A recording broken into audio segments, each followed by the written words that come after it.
Yeah, I think it's working now. Yay, okay. Bear with me while I get everything put back where it was. We had some technical difficulties there for a minute. To get the tour of the bottom of my shop.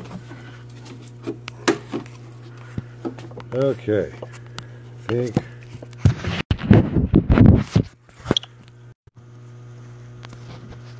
look at that. You're looking at my iPad looking at me.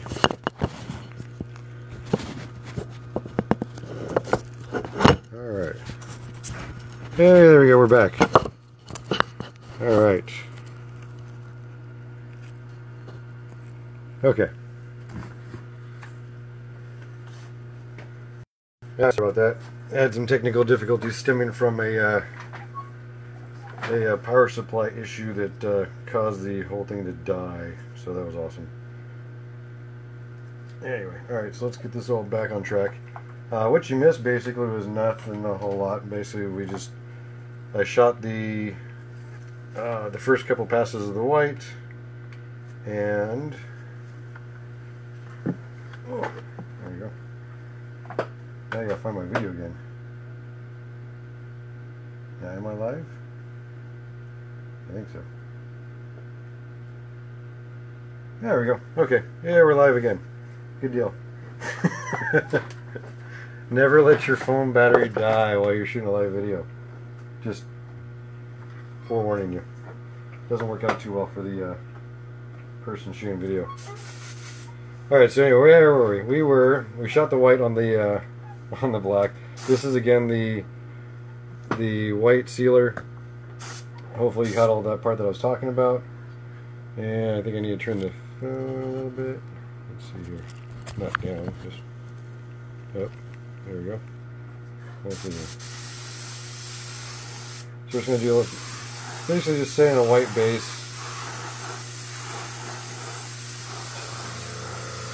We don't want it to be perfect because we actually want the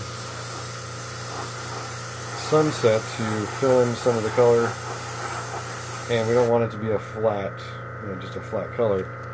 So we need to touch you down just a little bit. Yeah, that's better.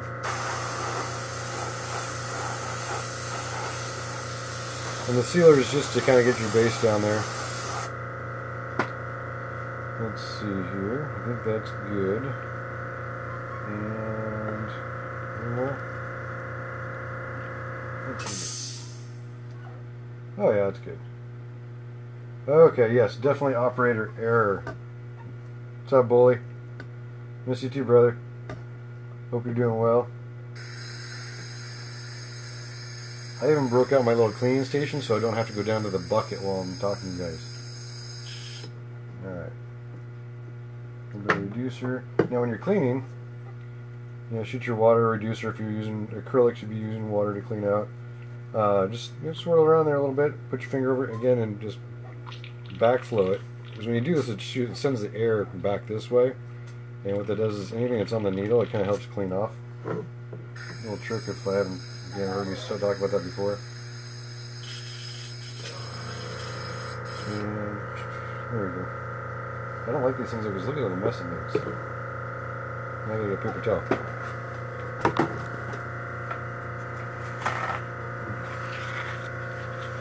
Alright. Clean this all off. Sealer is great, but it's messy. Normally I use two different guns, one for this and one for paint. But, what can you do? Alright, a little bit more. You want to make sure you get all the sealer out of there because it is a different type of paint.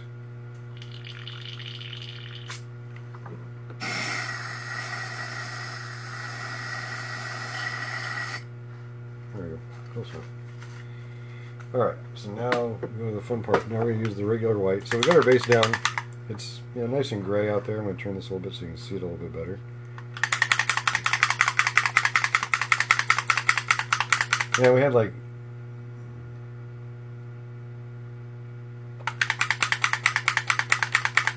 oh, it's all good, bully.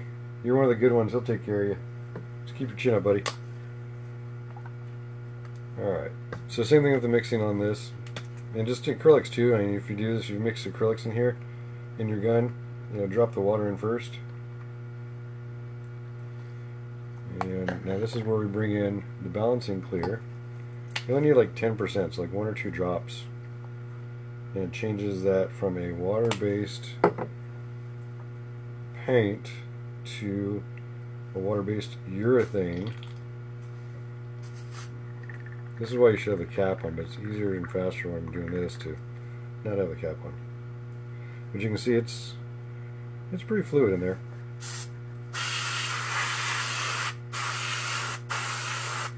So you come over here and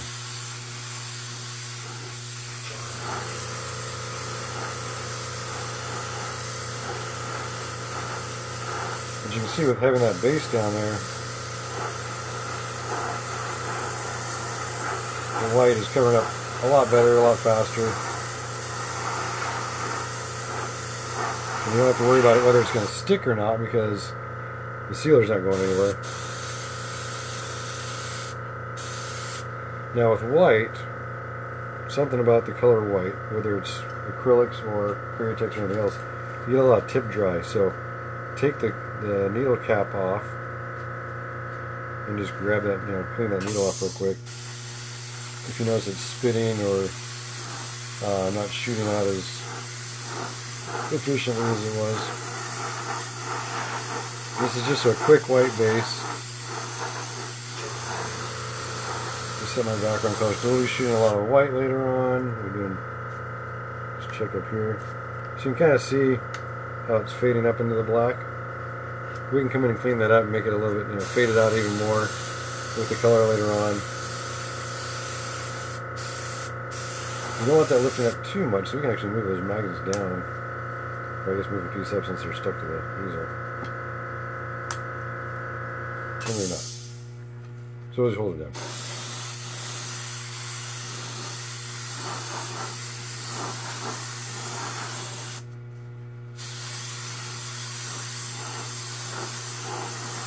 Now see, normally with the Micron,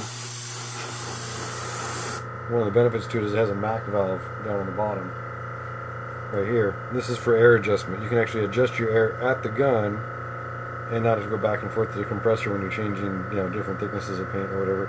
It also has a fluid adjustment back here, so you can actually, there's a trigger adjustment I should say. So all the way in, it locks in your trigger. So if you want to do fine lines but you're not real good about your trigger control, you can set the trigger to only go back so far. So a little bit less, a little bit less. So it makes it really a really versatile gun. Granted, it costs a lot more, and everybody has a version of it: Posh, Badger, Iwata, all that stuff.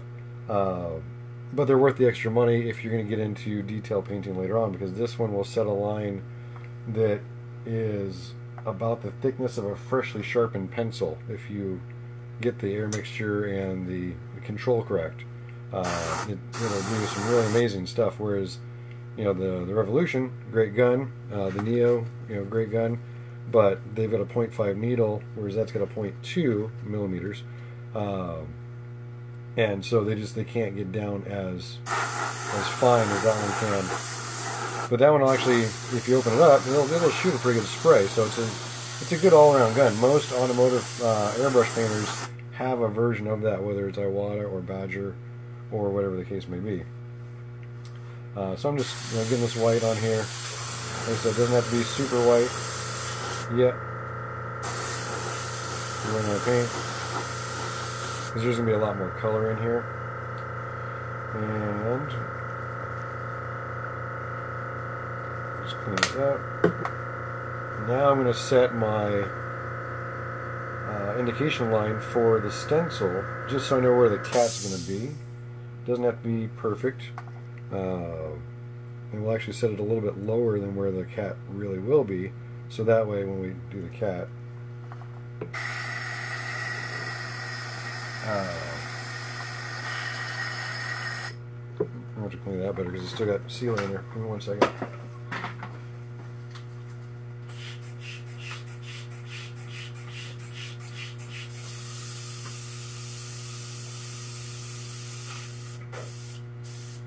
I have a large bucket down on the floor down there, and what I do is I end up just dumping, after I've used the reducer or whatever cleaner I need to, you can shoot water through there safely, and so what I do is I just flood the thing with water with the spray gun or spray bottle while I'm running it at full volume through the gun, and that allows me to get the gun really nice and clean, and I just shoot it into the bucket to handle the overspray. So that is nice and dry. So what we're going to do is I'm going to take this off just so it's easier to follow. You can actually use the magnets. You put a magnet up on the top, then what you can do is hold your piece up that way. But we don't want that on there right now.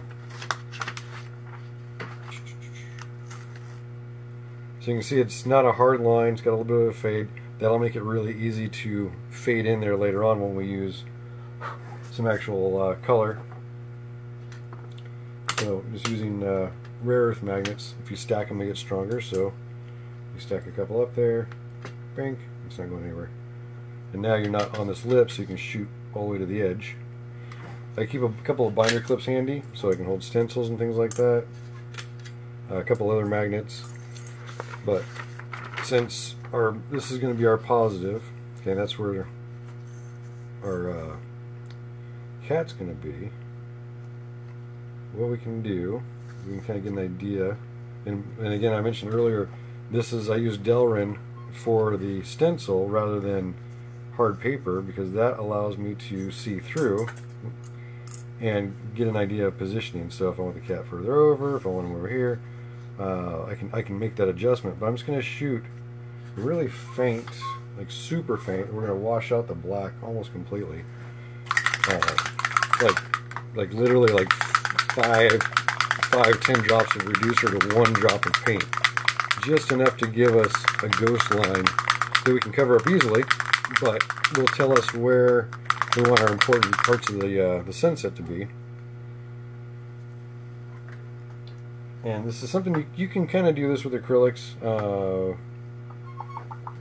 You just got to be careful that you're not washing out the paint too much. So again, use an airbrush medium rather than water if you're going to do a high or a low paint to medium reduction.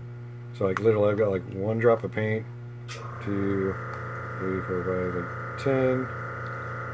With the Createch system, you can completely wash it out, and all it just basically does is create a transparency rather than paint. And because it's so thin, though, watch your air pressure. This is one of the reasons why I use the micron more, is that I can turn the air up and down right at the gun. With it like this thin, where I've got 10 drops of reducer to 1 drop of paint. It's really light. See that? You almost can't even see it. That's what I want, because I'm setting up just a shadow line. So we're gonna we gotta leave a 1/4 inch for the rolled edge. I'm gonna do when we paint this, or when I finish it. But if I just go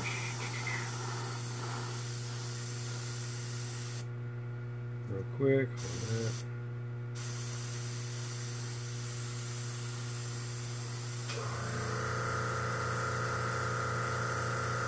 And notice I'm angling down towards the edge of the stencil. What that does is it keeps the stencil from lifting up on me. And so now I've got this nice little ghost image of where the cat's going to be. But it's so faint that literally any color is going to cover that up within 1 or 2 coats really quick and easy. That's all I want. I just want to see where the cat's going to be. Because later on, when I use my positive, I can then take that, and you actually probably won't even see most of this because I'll be airbrushed over, but I'll have some references, and so I can just take that positive and line that up, attach it, and I can do all my, if I have some hard lines I want to do for the sunset, without getting it down here in the black, I can do this. But this is where all the black's going to be shot to create that silhouette, so I can really easily reference that, line it back up, attach it, and then shoot my black for the silhouette. And you can see that even just holding that by hand, I got a really nice hard line by using the Delrin, which is thicker than paper, but it's see-through again, so again it allows me to really get a nice position on that when I need to reposition. Okay, that's what it's all about. And I'll use, when I'm actually doing this spray, I'll use a couple different magnets front and back to hold down like these corners, because as you saw when I shot through the cat, these corners wanted to lift up and flutter. That's going to let overspray get in there and ruin your silhouette. So by using a couple of small rare earth magnets like these, I can throw one on the back and one on the front, and now my corner is held down, and I can just slide that around any way I want, and the magnet will move with it. Better than tape. So just go like that, and I'm basically repositioned.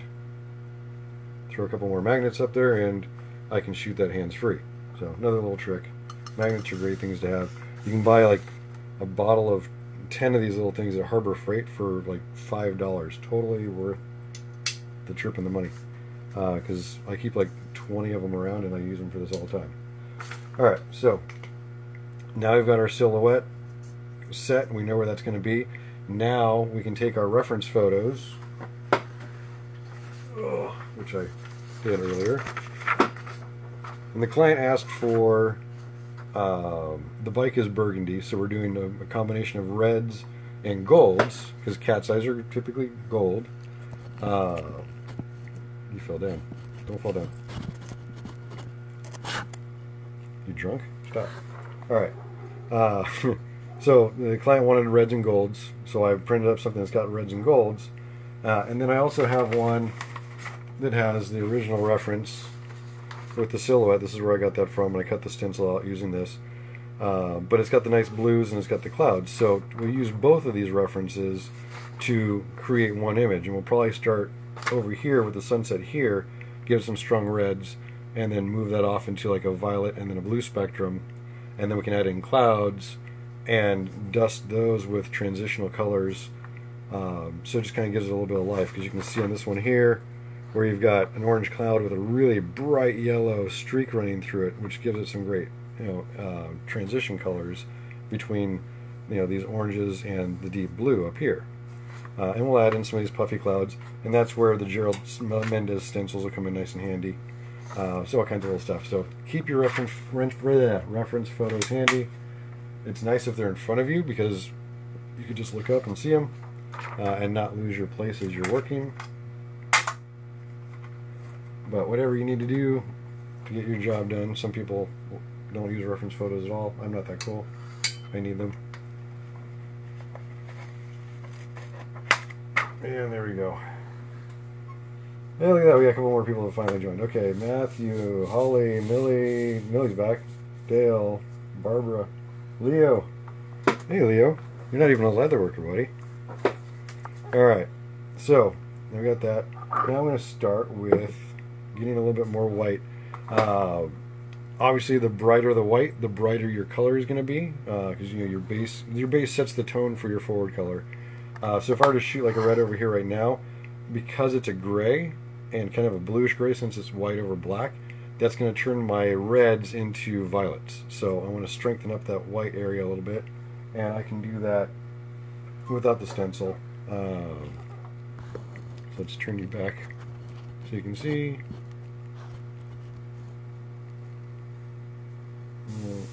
We're still black in here, so that won't work.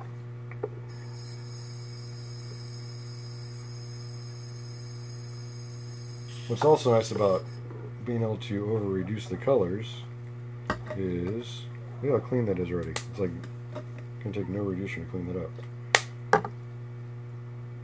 Reduced paints clean a lot easier because you can shoot the same reducer through it, whereas acrylics, as some of you know, can take forever to clean out of a gun.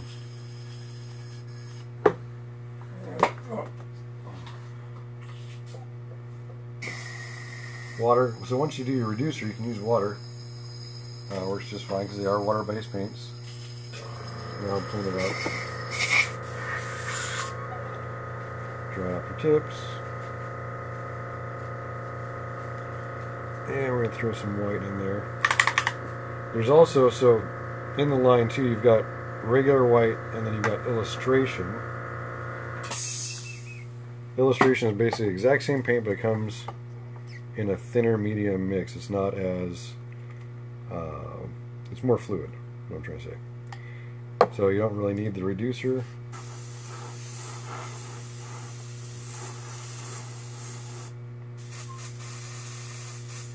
Not enough air.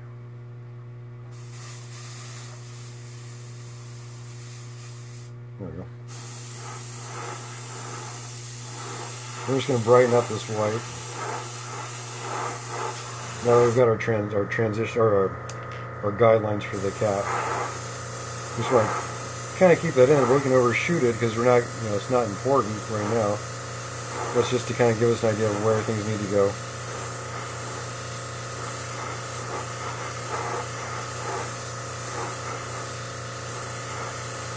So as long as the ghost image of the cat stays, that's all we really need.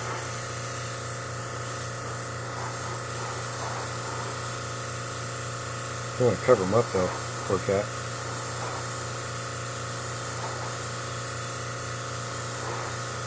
So when we're coming up to this line that we did with the soft stencil earlier, shoot away from it. We don't want too much of the white going past that. I wouldn't even actually shoot on that line.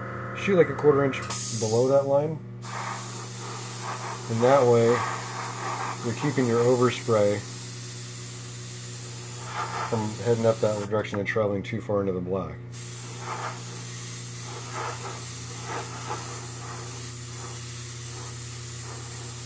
Just kind of brightening up this white.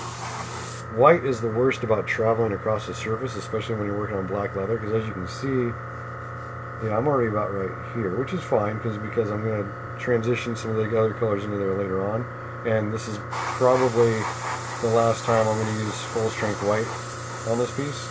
The clouds will be done with a reduced, it'll be turned down a lot, so you don't need to worry about that. Once you get a nice white base, your colors are going to pop a lot better across that than they would on the grayish. Actually, speaking of grayish,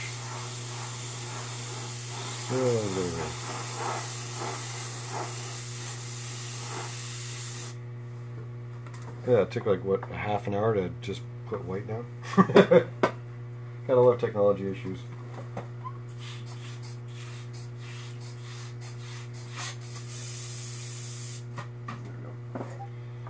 I need my big bottle of reducer. Okay. So I can actually, for those that are just joining, I can actually see the comments tonight. So if you do have a question, throw it out there and I'll try to answer it if I'm smart enough. If not, I will refer you to the proper authorities, which is probably not me, but I can try. So looking at our reference pictures, let's see here. Typically we've got a dark area of cloud that's tinted, and then we start into our sunset, which is kind of a good idea, but I think I'm going to start with the sunset colors first, and then I can bring that like an over-reduced black in there to create the cloud, and then I can always tint it back over. So let's start with a little bit of yellow, and I think I'm going to use a true yellow if I can find it. There we go. Detail yellow.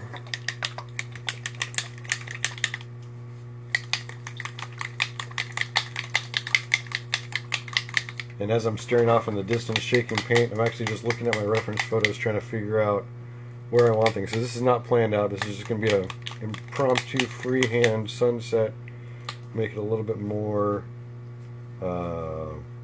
unique. So it's not just something I'm copying, which is okay. That's what you gotta do. That's what you gotta do. But it's always nice to give it a little bit of personal touch there if you can. Just trying to mix this up a little bit. Again, if you're mixing up paint in the cup, just backflush it by putting your finger over the end of it and swirl it around a little bit. Keep a piece of regular white paper handy. That way you can kind of test your colors before you shoot them down on your surface.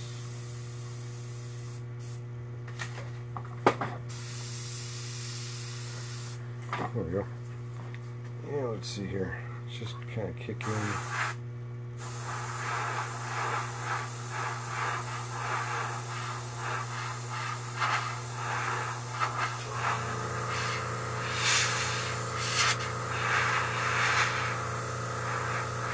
Just kind of random shapes to start with. Don't anything like heavy. Just trying to set the mode of where the sunset's coming from.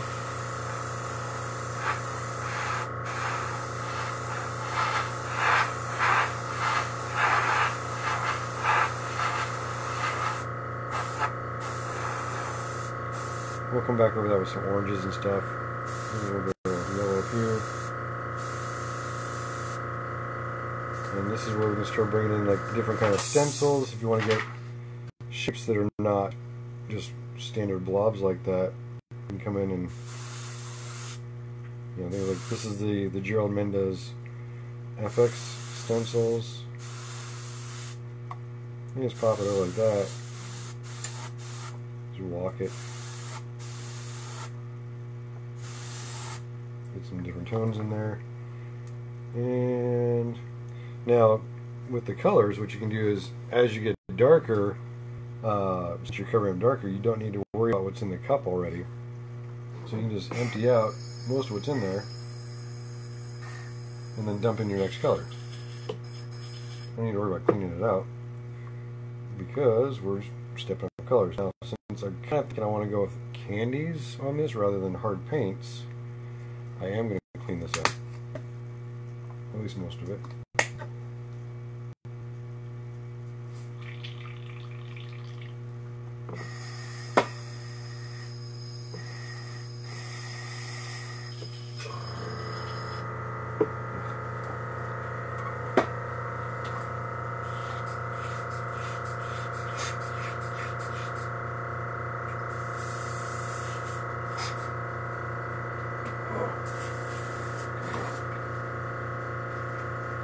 If I start boring you, say something. Otherwise I'm just going to keep doing what I'm doing. Alright, so that's just regular yellow. So I think what we're going to do is we're going to throw in a little tequila yellow, which, great name of a color, right?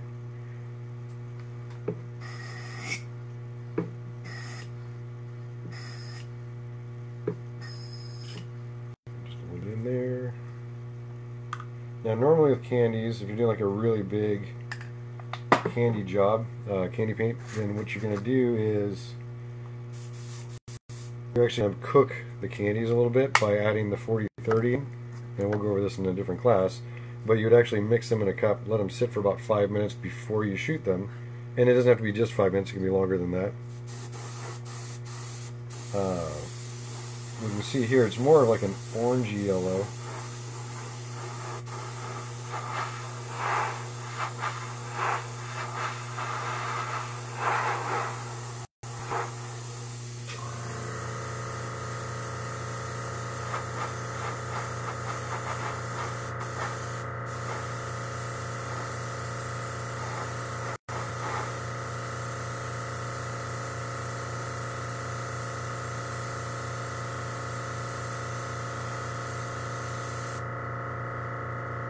I'm just going to travel that back just a little bit. I'm going to have blues up in here, oranges here, but I'm going to shoot reds over that later. And then what you can do, where did I put that shape? There it is. If you want to add in some cloud effects, start working on cloud effects. That cloud shape stencil we did earlier gives you those kinds of shapes.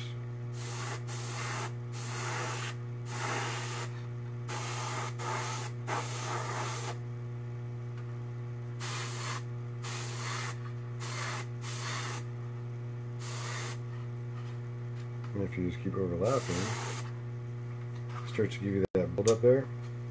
And then we can come back in, and you can actually just drop that down, find the same area, drop that down, and shoot a little bit darker color, and gives you that line effect. You can also do that with white as well.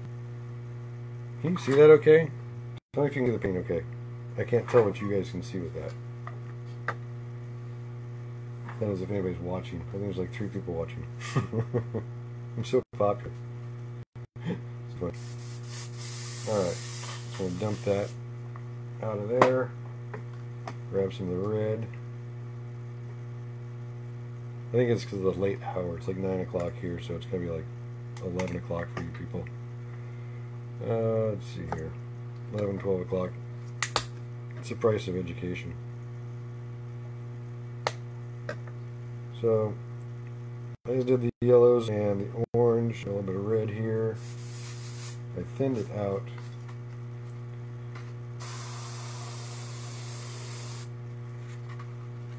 Yeah, I think we're just going to drop some.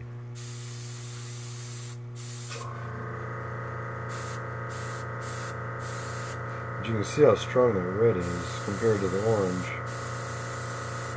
So to kind of control that, I'm doing it really light, I'm doing it really back far on the card rather than at the edge of the card, and that gives me a lighter, more orangey effect over the yellow. And then when I go over the white, it gives me more red. Look at that.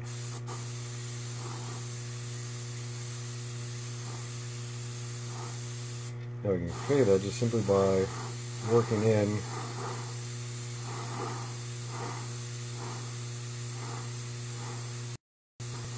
over those early colors.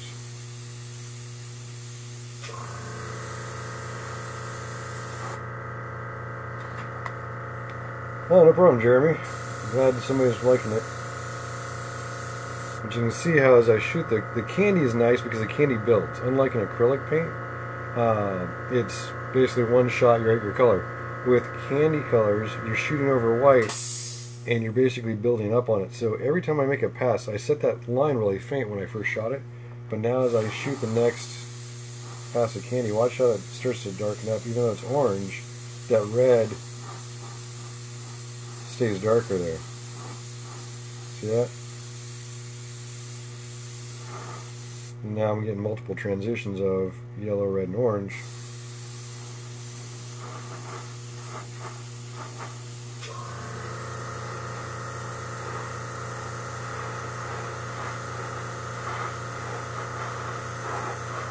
And now I'm starting to look like a sunset.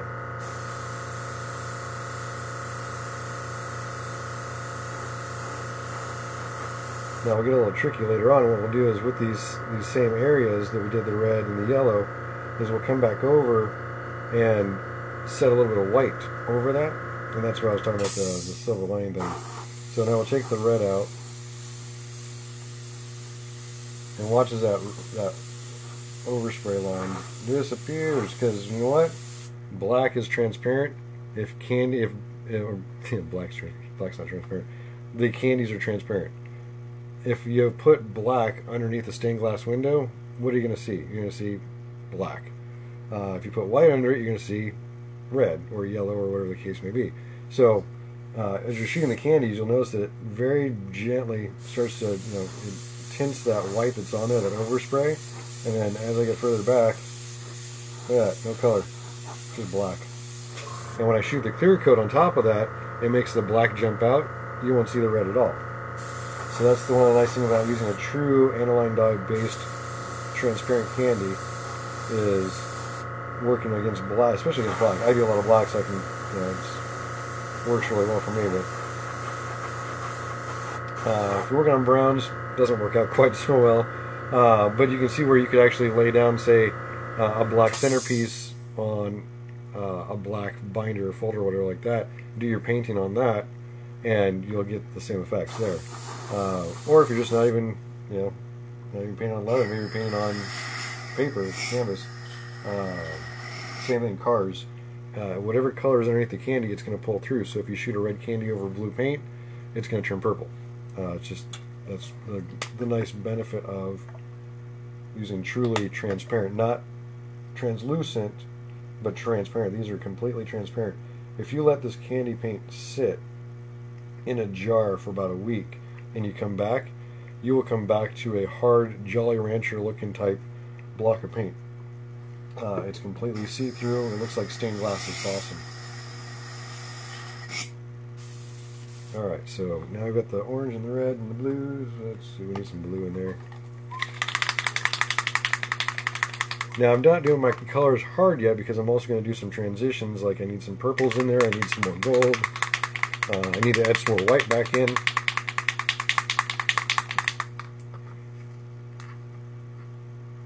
So right now I'm just kind of setting my bases of where I want all the colors to be, and then later we'll come back and shoot over that. But watch how this red right here, watch what happens when I shoot the blue over it.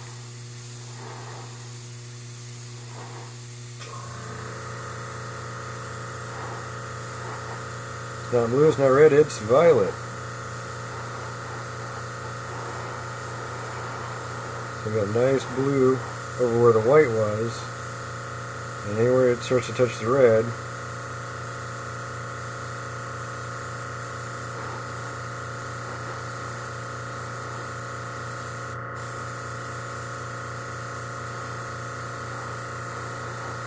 it's like magic colors, you know?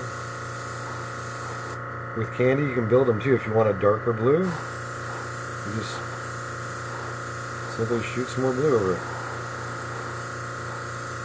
Make sure that you're letting it dry, because if you start loading it up too much, it will start to build up and run and splatter a little bit. So just run some air over it. There's no paint running through right now. This is just pure air, just pressing down, not pulling back on the trigger, just to get it dry. And then I'm going to start doing a little bit of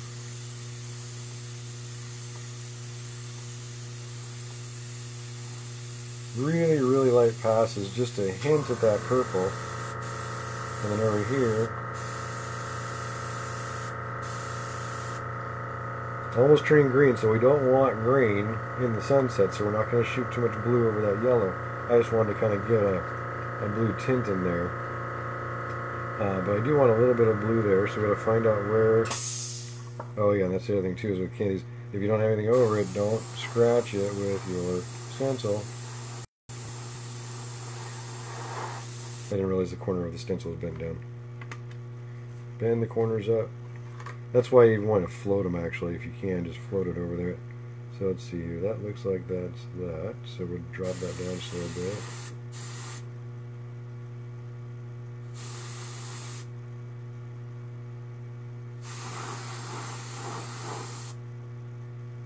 There we go. We're starting to get some cloud formations in there. A little purple down here. You can fill in that cloud if you want. Just really lightly start where that stencil line was.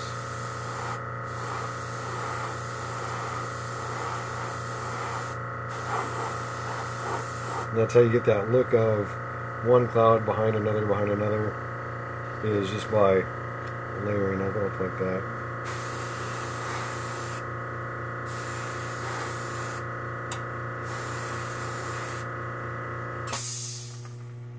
Because that's how clouds work. And this is also kind of like a fantasy cloud also, because it's not, you know, it's not all puffy and everything like that. It's just something to get some cool color in there for our silhouette. Alright, so this is really, I think that's good. Alright, so now, why is it good? Because I ran out of paint. No, not really. I did run out of paint, but that's not what I'm doing. I'm done with the blue. I just wanted just a touch of blue in there. We'll come back over that later after it dries. But since we're starting to get quite a few different colors over that, let me know if you want me to turn this just so you can see it more dead on. I can kind of see it in my, I've got my iPad over here so I can see what you're seeing, I can see your comments, but I'm trying to pay attention to what I'm doing, so if you want me to turn it so you can see it more head on or anything like that, just pop me a comment so I know. Let's see here. So white. We're going to add in some more white to bring some of those clouds back. And where is my illustration white? Now this, what I'm going to do is I'm going to thin that down because I don't want it to be very strong at all.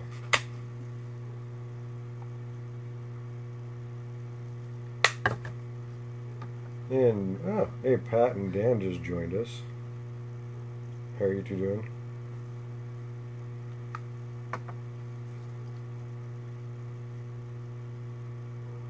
But see, remember in the very beginning when we set that cat kind of like guideline, and I said that it was going to be covered up for the most part. I mean, we're just part of the way through. I'm going to turn it so you can see it.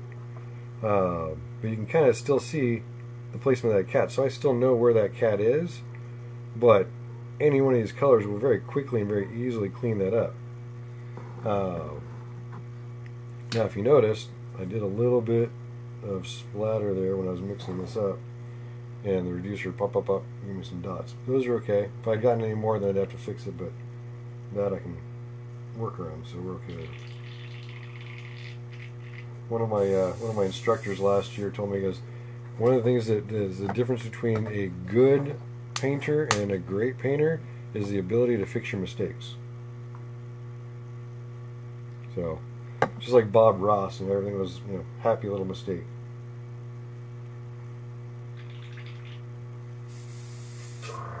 And for those of you just tuning in, one of the things I'm doing is I'm not cheating today. I'm using the same airbrush that most of you, or at least the same level that you would use, which is the Water Revolution. It's their entry-level gun. So this is all possible with whatever you have.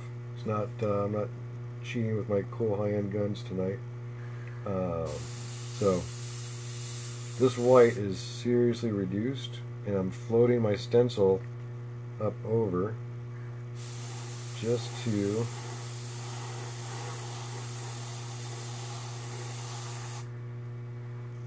give myself a little bit of a ghost color.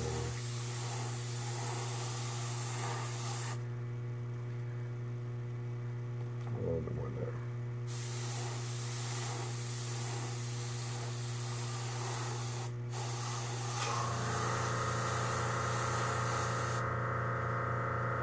There we go.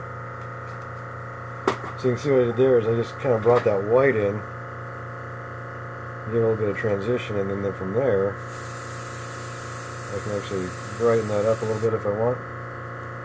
What causes the splatter? It was because I don't have my lid on top of the airbrush when I'm mixing the paint, so I put my finger over it and I did the blowback to churn up the paint inside without the lid on, and yeah, it was just me being silly and not following protocol. That's why there's these little lids that come from my water, which that would have solved the whole problem right there. So I'll keep that handy. Okay, so you can see that white is very faint, so I can control it pretty well. And you know, like I said, keep a piece of paper up if you need to test. Yeah. Then you want to get a little bit brighter lines in there. Now, because this is candy, remember what I told you earlier is that if you shoot anything over a candy, doesn't matter what it is, it's going to pull through. And so you can see that it's not a true white. When we start doing detail later on, I'm going to shoot the whole thing with 40/40, which is this bleed checker. Acrylics, you don't have to do that because there's no candies with acrylics. But when you're using a true aniline dye candy, it wants to pull through everything on top of it. It wants to blend and mix and melt together. And so you have to shoot like an interference coat in between. And what that does is it locks it in, so then I can shoot a true white over the candies. But right now I'm just going to give it some highlights. And so it's okay if they match the color that it is underneath, or just highlight it.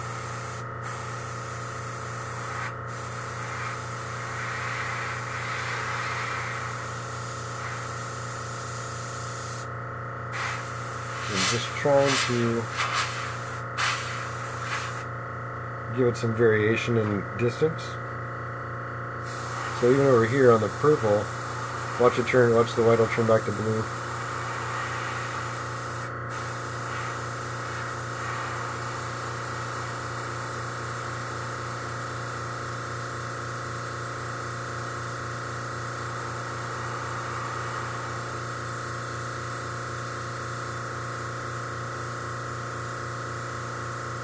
That's what makes candies fun, though, is that there's all kinds of little things that they can do that acrylics just can't do. So we'll just...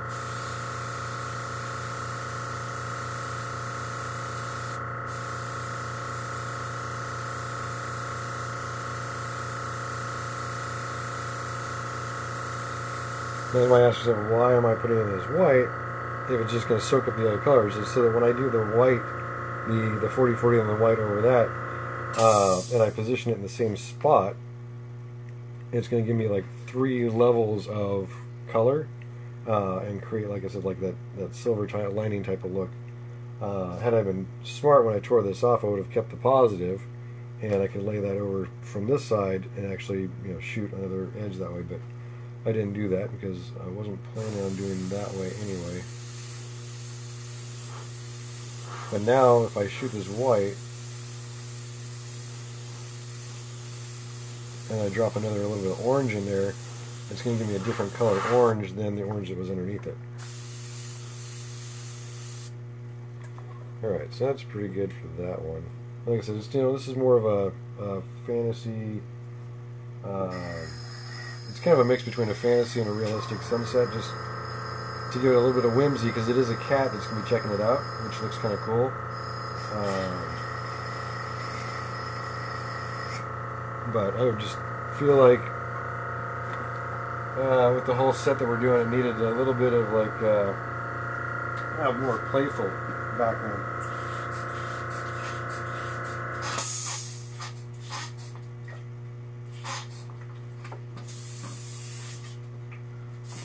Alright, let's see here. Whew, I got 2 people watching. That's awesome.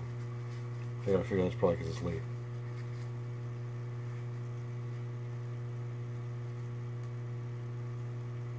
I tell you what, anybody who sticks around for the end of the show, I'll do a drawing and you get a free t-shirt. How about that? Alright, so now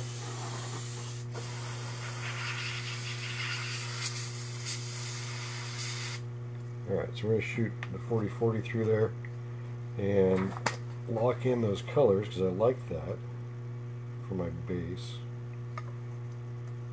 Don't need that. No reduction, no special treatment with that, just literally straight out of the gun. Make sure you blow off anything that might be in there ahead of it there.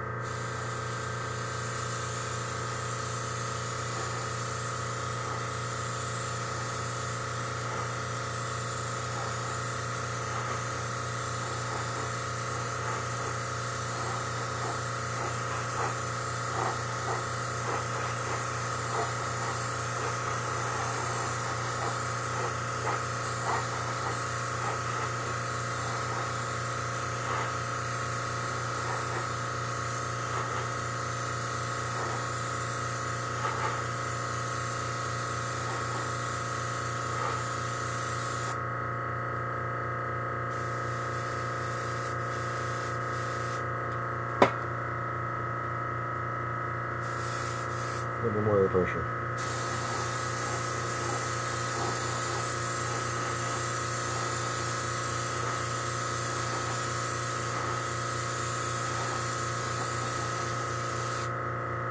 There we go. Alright, so we'll clean that out.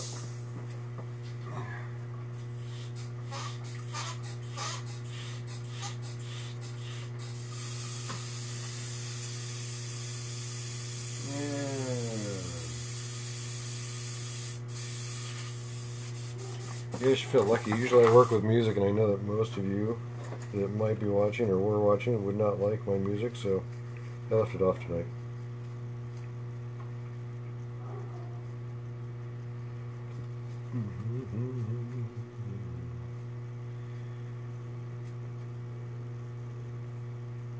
Alright.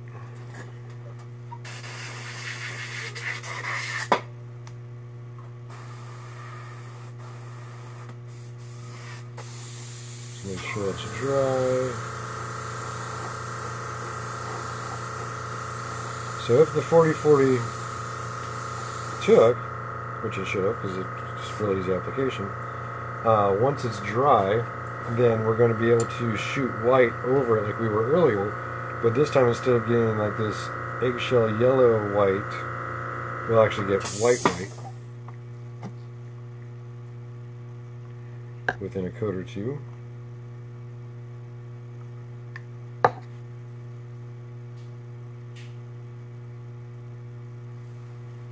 And see, this is why we use the cap.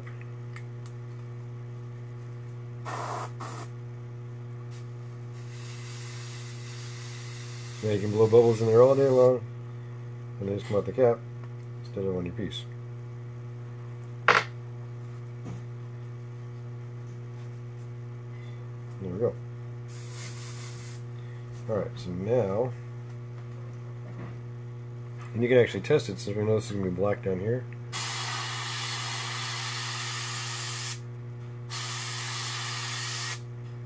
See how much brighter that is than it was over there, and it's not quite as, it's not picking up the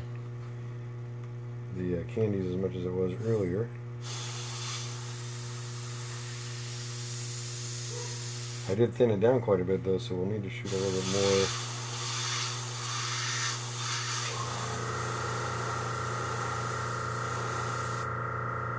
So now we got our white. And we just kind of go back to where we wanted all that white to be. I'm shooting pretty high on the stencil. I want just a hint of the white. Not just the, not actually, you know, really strong.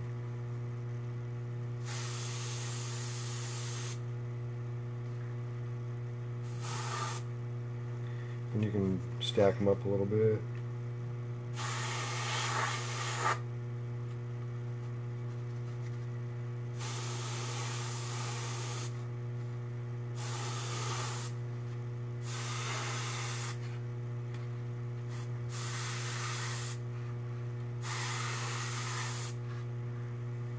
Give yourself a little bit of cloud movement there.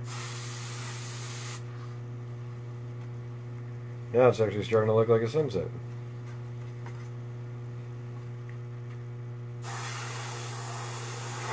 Cloudy sunset.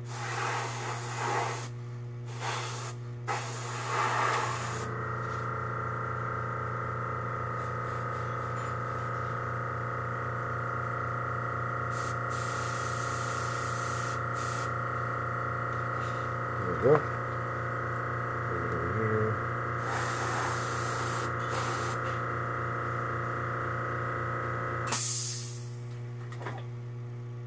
So now it actually looks like the clouds are actually rolling off and the color's fading. Just trying to get the effect that we're looking for.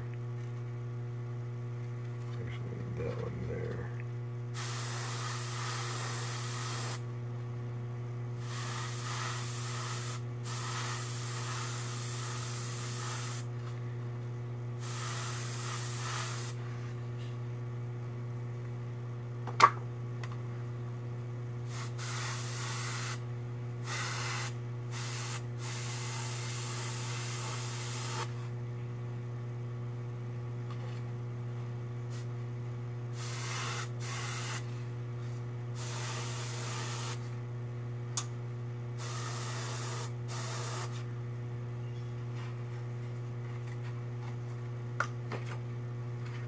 What we can do, so you can also flip the card around so your clouds aren't all facing the same direction.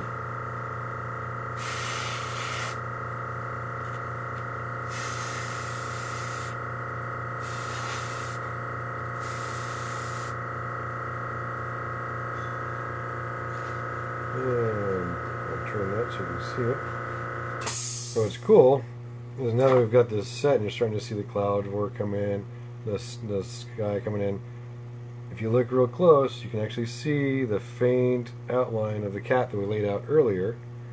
So now the cat's in, now placing our positive stencil for doing the this one here. So now we want to do that, we just go bring that right back, and we know where the cat's supposed to be. And since, like I said, it's the Delrin, you can still kind of see the sunset through there. Yeah, I'm doing to change that. I think that looks pretty cool. Now the question is, we have a starry sky over there, or we have a dark sky over here, light sky over here. You know, is it nighttime? Is it getting to be nighttime? Do we need some splatter? I'm not quite sure, but we can look into that. And for splatter, this is a fun technique.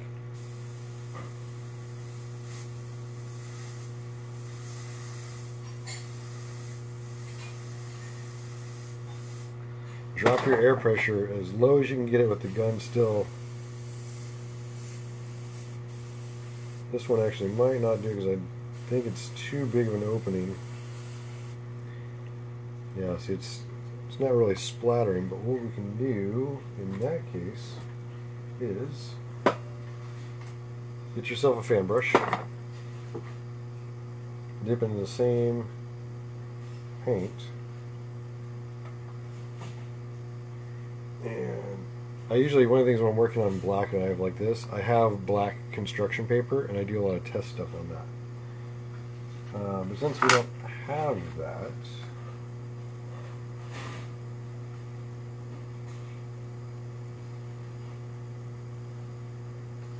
what we can do,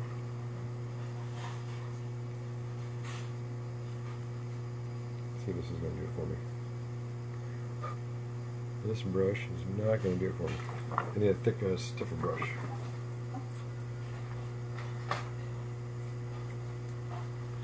This will work. Okay. Then you can kind of get the idea of what I'm doing is, get a little bit of paint on the brush, and then I'm flicking the brush. And what that's going to do is, if you do it correctly,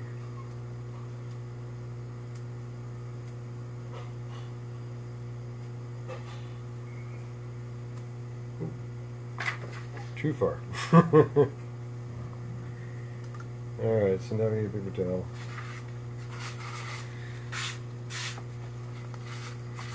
That's right, the sky is going all over the place. Actually, no, it's okay. I kind of like that. Let's do that.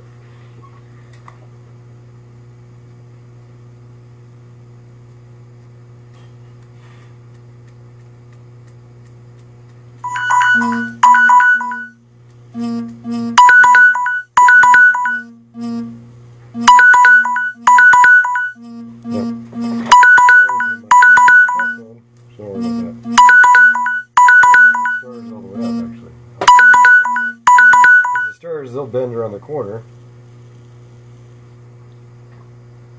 so we don't have to worry about cracking or anything like that. And that gives us the impression of night sky.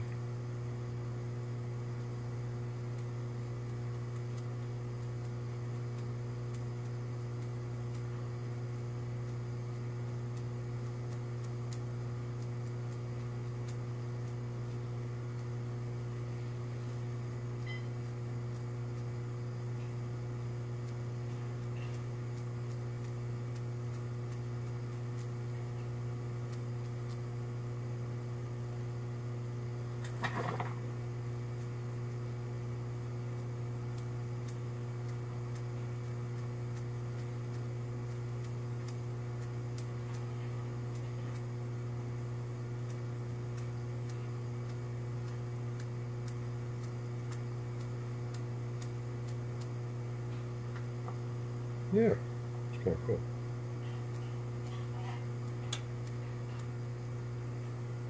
There we go.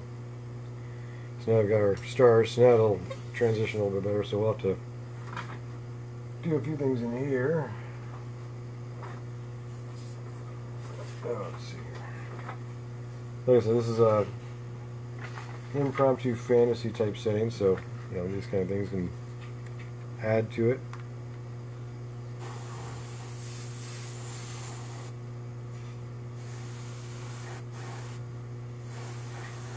Notice I didn't turn up the volume on the air. And it's giving me like a little mist.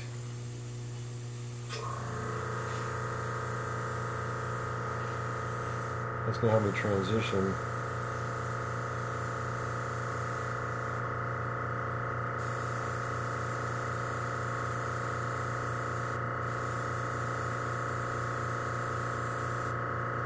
The other thing you can do too is if you load it out and then your first bit of air you're going to spit out.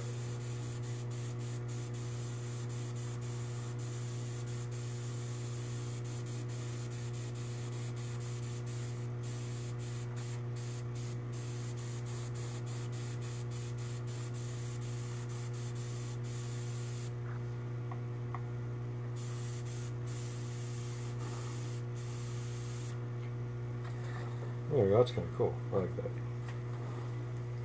Alright, so I think we're good with the sunset and the stars and all that kind of good stuff. So now it's time for the black. So I'm going to clean up again real quick.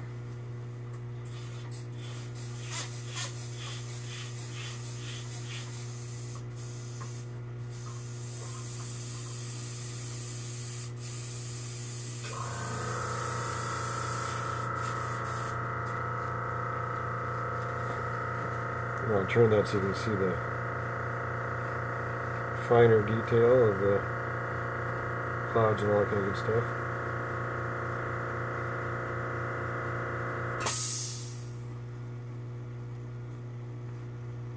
While I'm cleaning this out.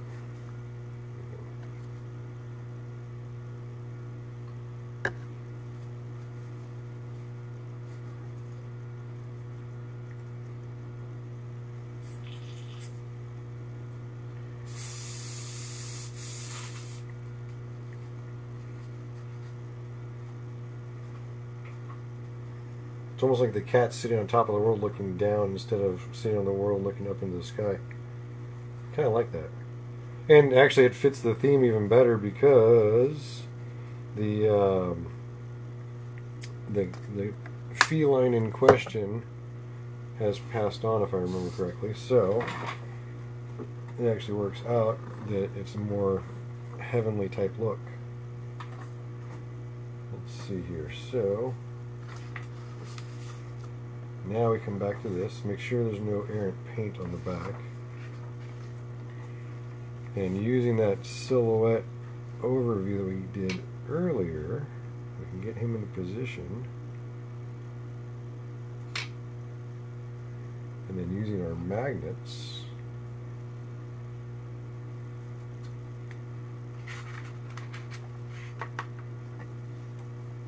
get that held in place. We'll get some more magnets.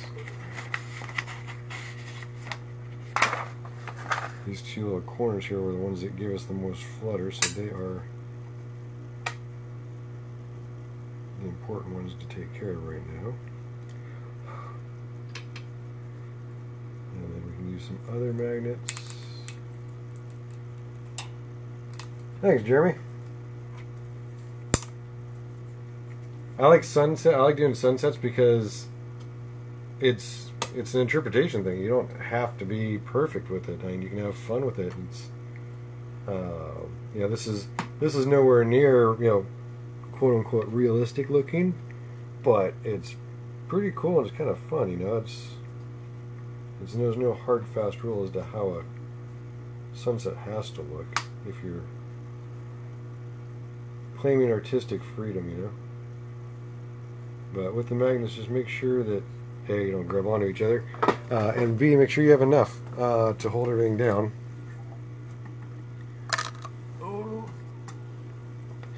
Yeah, because the worst thing is about a silhouette is they look really cool if you get a nice dark line, and they look kind of if you get a lot of flutter. So anywhere you feel like you're going to get flutter, put a magnet. Anywhere else, you can generally hold down by hand. If you're working over here, obviously you can use tape and hold this side down you know, just little tiny bits of tape, just to kind of keep it in place while you're working. But don't work too close to the tape, because you will get, you know, even like working here, there'll be enough overspray that this will show up. I mean, granted, we're working in black, so it's not going to really matter. But if we're working in a different color over another color, like especially like white over another color, you would see like a dead-on triangle. So if you're doing anything but black in this type of setting where you're silhouetting, definitely use the magnets rather than the tape. Or just make sure that when you've got tape over here, you're working over here, and you give yourself a couple inches, otherwise it will float and look horrid. Alright, so now this is just straight black, no reduction.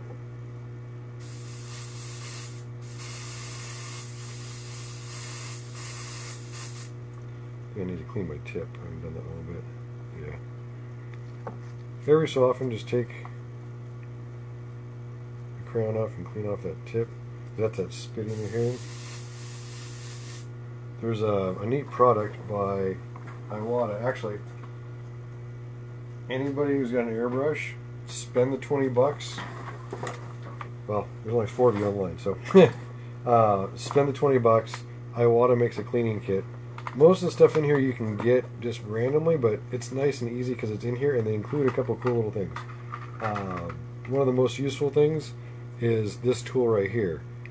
This is a needle nozzle fluid nozzle remover for the Neo, the Revolution, and one other gun, and it works on a couple other brands as well. But you can see it's got that special cut in the end. When you fit it over the nozzle and unscrew it, it acts like kind of like a socket. It goes over, it removes it, and then it holds on to that nozzle so you can't lose it, because those nozzles are tiny. And they're expensive. They're like $16 a piece. So this one tool can easily save you $16 every time you deep clean your airbrush. Well worth the $20 kit by itself. What else is this? Is a magnifying glass with a light on it, which is handy for when you're trying to figure out what the heck's going on with your airbrush. These are a very handy tool, but all it is it's a dental pick, and you can buy boxes of them at Walmart or whatever. It's the exact same thing, and they come in different sizes. Just make sure you get the ones that don't have the coating or whatever it is on there. There's 2 different ones. You get ones that's just plain, and then one that have like toothpaste or whatever on them. So get the plain ones, and you can clean out all kinds of spaces. They make them in like 6 different sizes. Very awesome. And then it also comes with pipe cleaners, but they're felt rather than the hard stuff, and so they'll actually soak up cleaner and carry it into the gun, and they work. It's like almost like taking a paintbrush and putting it where a pipe cleaner will fit. It's real. These are cool. And then of course it comes with Iwata lube for the needle, for the nozzle tip and the needles. But this stuff is great for, you know, deep cleaning the airbrushes. And I can't remember why I brought that up.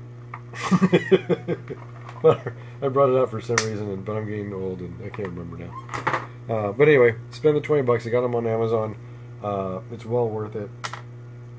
So anyway, we are looking at shooting black. Oh, that's why. And actually, they weren't even in the box. There's airbrush wipes.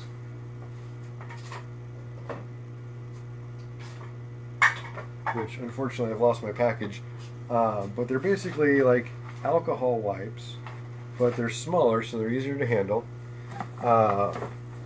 And you can probably use, if you found like baby wipes that didn't have the fragrance in the cleaner, it's just straight up alcohol wipes, those would work just fine.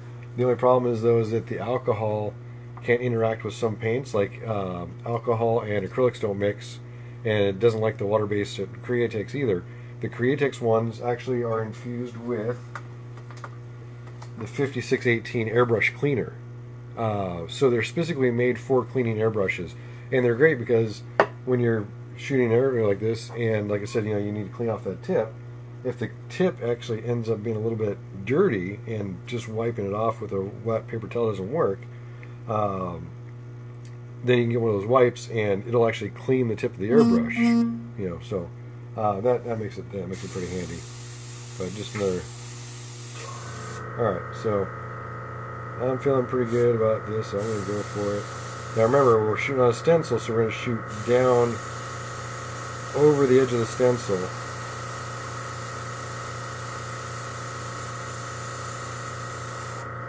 Okay, because we don't want that stencil to lift and cause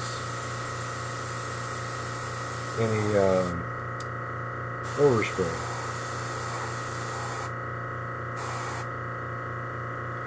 As little as possible.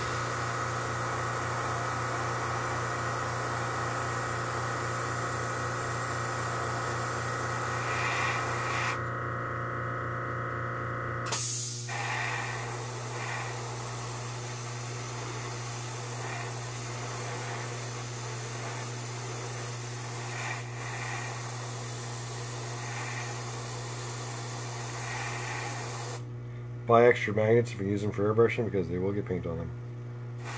And you may not want them for other stuff like that. I also use the magnets for leather working, for when holding pieces down on a fender or whatever, so I have like magnets, tons of magnets all over the shop.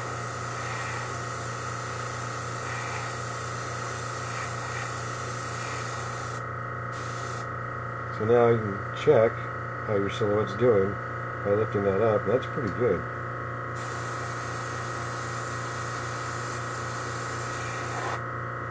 Where'd you get the easel? No, seriously, Jeremy, ask the questions, because I actually set up the iPad specifically so I could see the questions tonight, so ask away. The easel, this was a $20, $30 easel that I got at Dick Blick. And they've got a website, dickblick.com. And it's just some cheesy off-brand. Here, I'll show you the back of it real quick. It's just metal. It's pretty cheesy. They make wooden versions as well, but I like the metal one because half of the easel is actually steel and magnets will stick to it, and then the other half is aluminum and the magnets don't stick to it, so it makes it real easy to stick stencils and stuff to you. If you notice, I've got a magnet up here. It's actually holding the piece. The piece is only being held up by this one rare earth magnet at the top this whole time. So yeah, magnets and metal easels are awesome.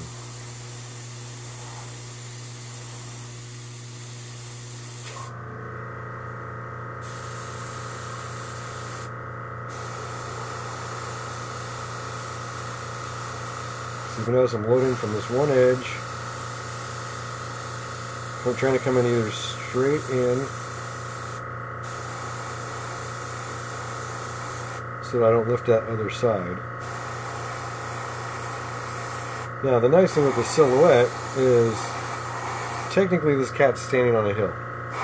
So if we have some overspray that's really annoying, we can come back in and do some, like, in the reference picture there's like twigs and sticks, and because it's not just a barren hill, it's it's a wooded area. So you can throw in some some cottonwood tree branches, or if he's near water, you can throw in some pussy willows or whatever. There's all kinds of stuff we can put in there to deal with overspray if there is any.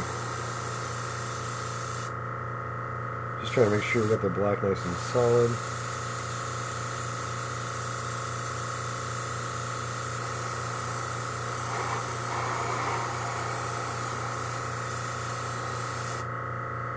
Alright, so now we're going to peel off this tape.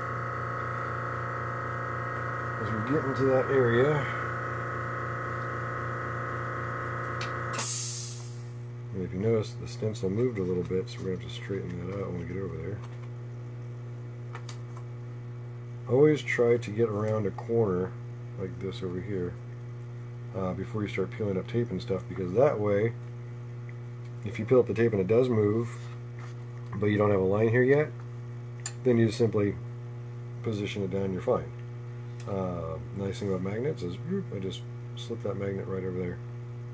And this one. I guess right there. There must be metal back there. But there, we just moved our magnets over. And now we can start shooting this side.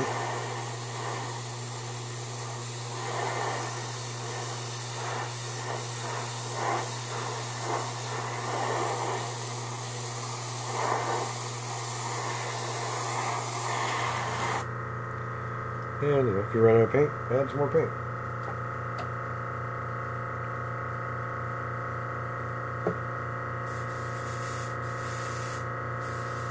When you reload a gun on the fly like that and you had some paint in there before, shoot a couple of test passes off to the side, because if you don't, you can get splatter. And that's, if you're shooting out in the open, that would not be cool.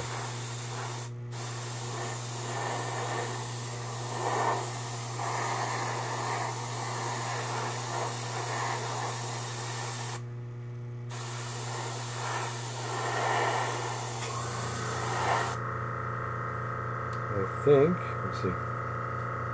Oh yeah, that's good. Look at that. See that? That's pretty cool. Alright, so now the one thing to watch out for is carefully remove the magnets first. If you can, get one of them to go straight up to hold the stencil in place as you remove the other ones.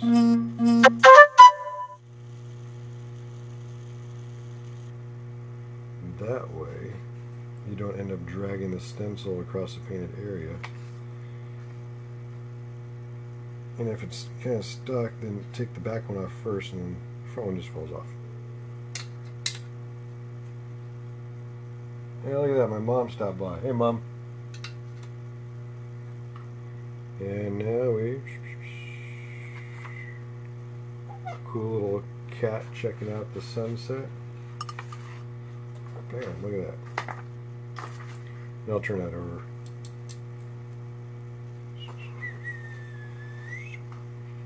And there we go. We got our cat chilling at the sunset.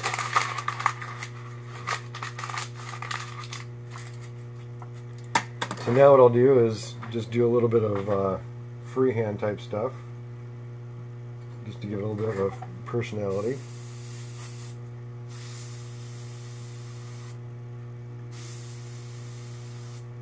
Now this is normally where I break out the more expensive guns, but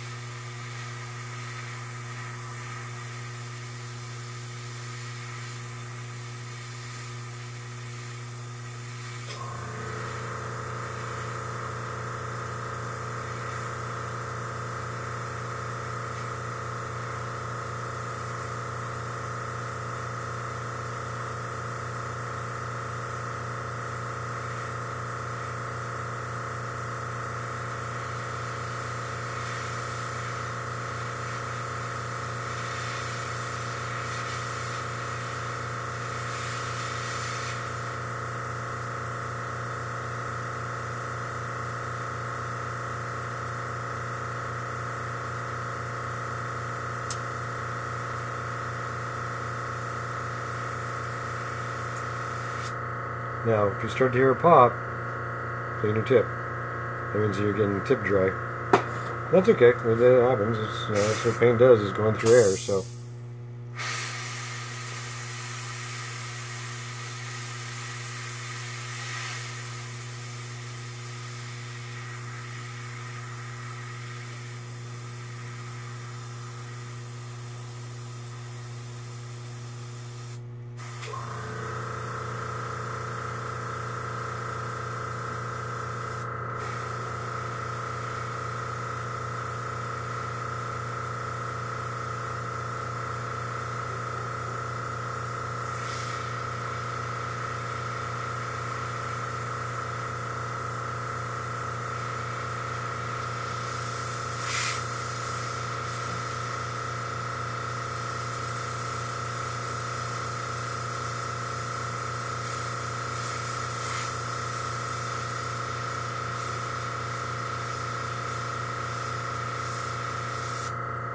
Now, how many of you are thinking, going, wait a minute, would you freehand this by like this and doing straight black over color, or would you like chicken out and use a paintbrush? The only way you're going to be able to do it is if you practice. 'Cause I used to suck at this. I couldn't do this.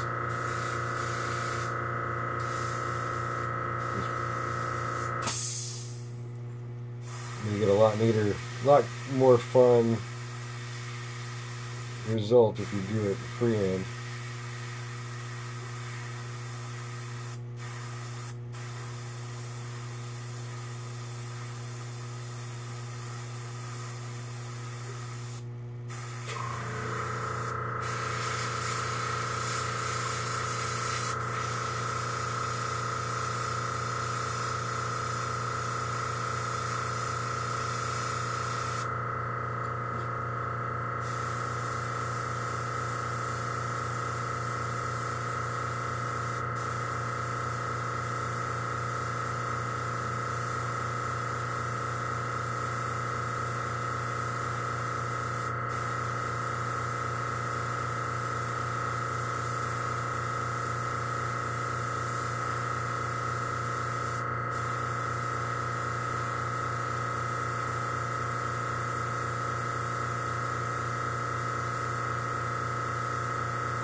Good, Millie.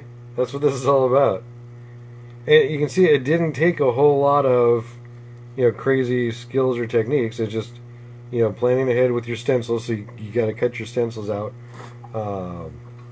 But the colors. It's the candy really is the key, because laying down your white and then being able to transition that candy back and forth like I did. You can see it didn't take a lot. I've been at this for an hour and a half, and 20 minutes of that was technical issues in the beginning. So in about an hour, there's a finished piece on the front of a bag. So it's definitely worth giving a spin, because it really dresses up a piece, and it doesn't require any tooling, doesn't require any special tools, and I'm using a standard airbrush. It just took the right paints to really set it off. So.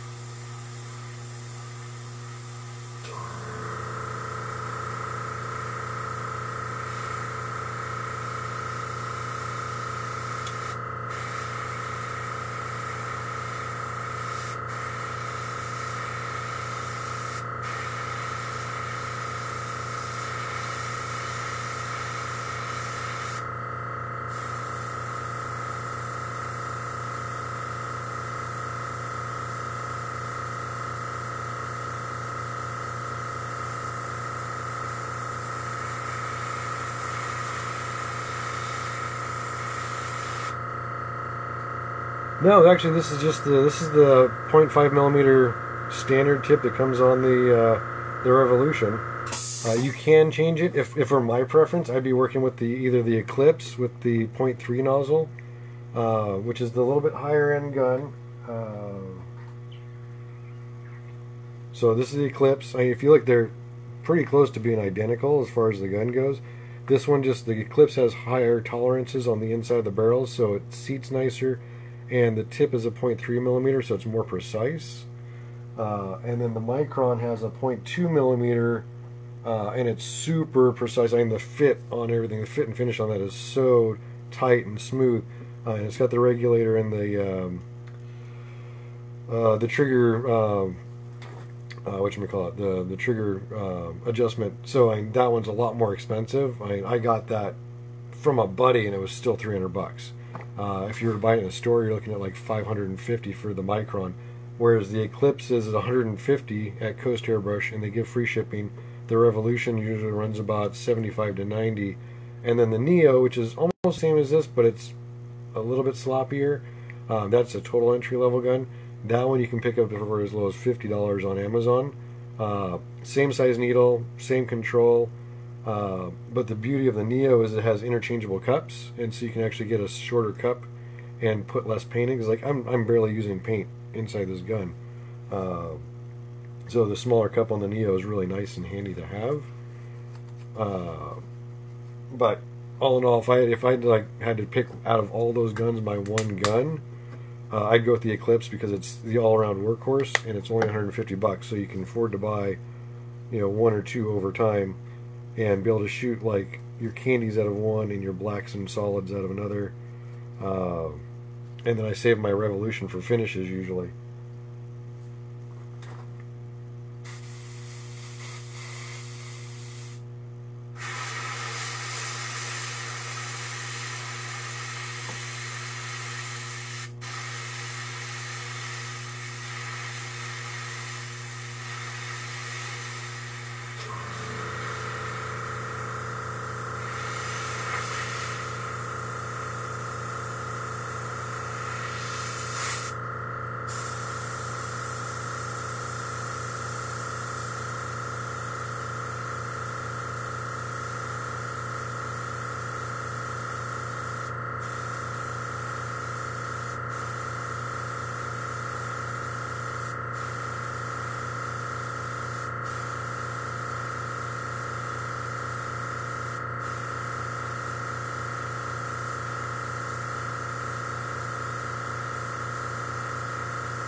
There's going to be turn locks here, so I really don't need to worry about making those anything.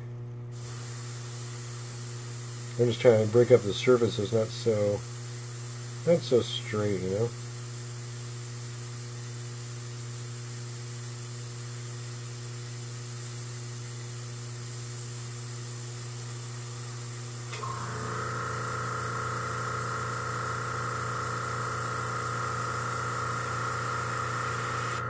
Because it really does change things when it's, got some texture to it, and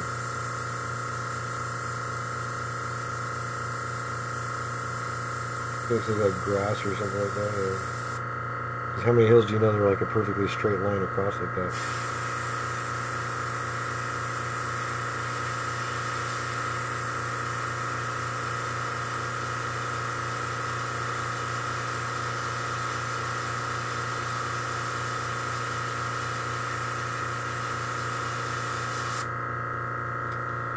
Can you buy color text in California? Oh, you mean Createx? Yes, actually, I'm in California, so obviously you can. Coast Airbrush in Anaheim, California, sells every color and every package that they sell, including the new clear coats and all of the accessories. They also sell the airbrushes, the stencils, the Gerald Mendez stencils.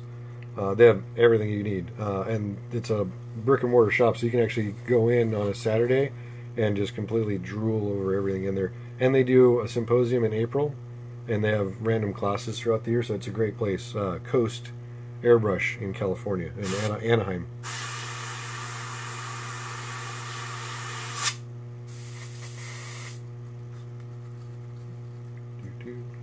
I'm fortunate that I'm in a garage, so I can just shoot paint out in the open there like that.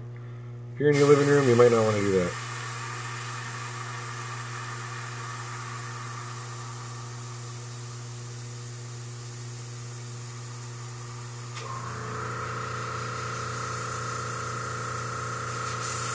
Hey,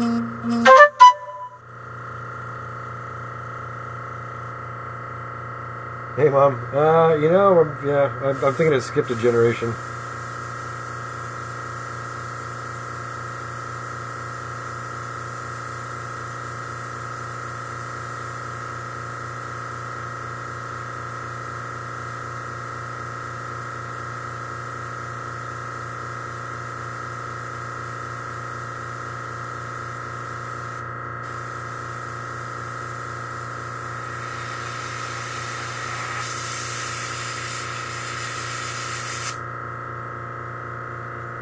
So what do y'all think? You think that's enough? I think it's enough. I don't want to go too far with it and get crazy and screw something up. There. Let me turn that completely without spilling paint. And my easel won't turn all the way, so you'll have to deal with that shot of the image there. There we go.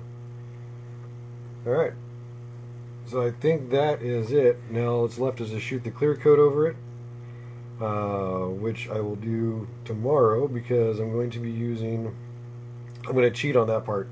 Just, sorry. Got to make sure it's a client quality piece, but I'll show you what I'm going to do. Just so you have an idea. So Createx has a new clear coat line, which is this one. This is satin, which I really like. They also have a gloss and a matte. Out of an airbrush, it's okay. Satin ends up looking matte, gloss looks satin, so I don't really use it out of the airbrush. What I do is I thin it down about 25%. And for those of you who want to get really adventurous, I bring out Big Bertha. And to give you a scale reference, there's the airbrush I was just using, and there's the LPH50. It's an automotive touch-up gun, really, and it makes a huge spray mess. So if you don't have anywhere to spray outside, don't buy one. But it's a killer gun, and it does an entire piece like this in 2 coats in about 30 seconds. And the finish is what I used on the piece I showed you earlier with the Angel and Demon. So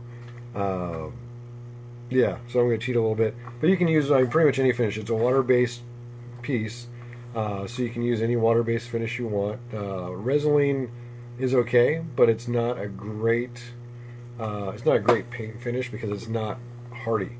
It will easily come off with any kind of chemical or whatever like that. The new Createx ones, even if you don't get the gloss you want out of it, it's still a very protective finish because it's once it dries, which once you spray it, you want to let it sit for about 4 hours. After 4 hours, you can touch it and do whatever you need to do with it. I was lacing through after 4 hours today, and then after 12 hours, it's a hard shell finish, meaning it's waterproof, UV resistant. What else do they claim? Suitable for outdoor use. Does not yellow with age. I've actually tested on a couple pieces already. They've been on bikes for about 6 months. And have absolutely no issues so far at all, and one of them got caught in the rain. So leather in rain with paint on it and no change, good stuff, totally worth it. But if you can shoot it out of a larger gun, they do have something in between the .5mm Revolution and the Point Goliath, whatever the LPH50 is. There's a gun in between those that you could use for finishes, which would be really good. If you have somewhere outdoor to shoot, I highly recommend getting into that because even on regular pieces, you could use that same finish. It also opens up the door to using the Scenics finishes for larger pieces or more sensitive pieces. And that is this stuff. They're working on smaller bottles, but right now it's quart size. You can get a plunger syringe and use that to measure it out. But basically this is not a catalyzed finish, but it is a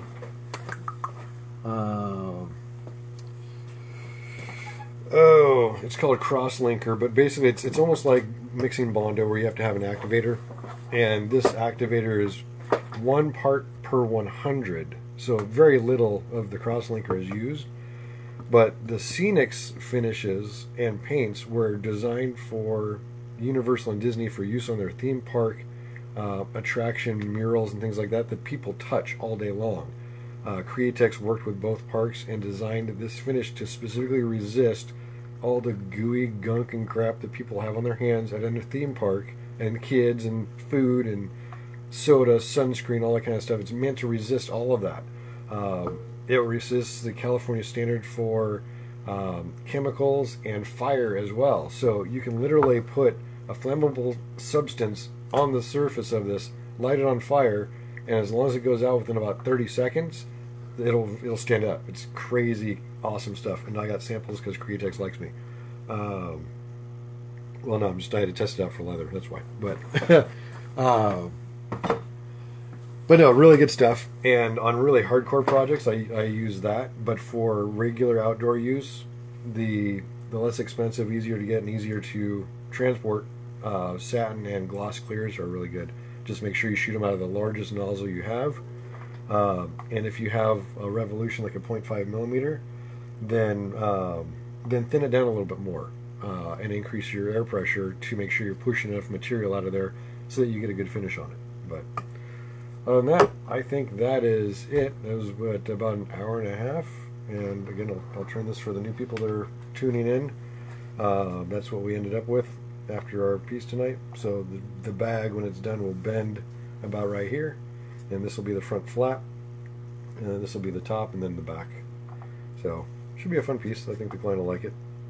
But I appreciate everybody tuning in and watching and some good questions. And hope you join me for the next one. Alright, have a good night.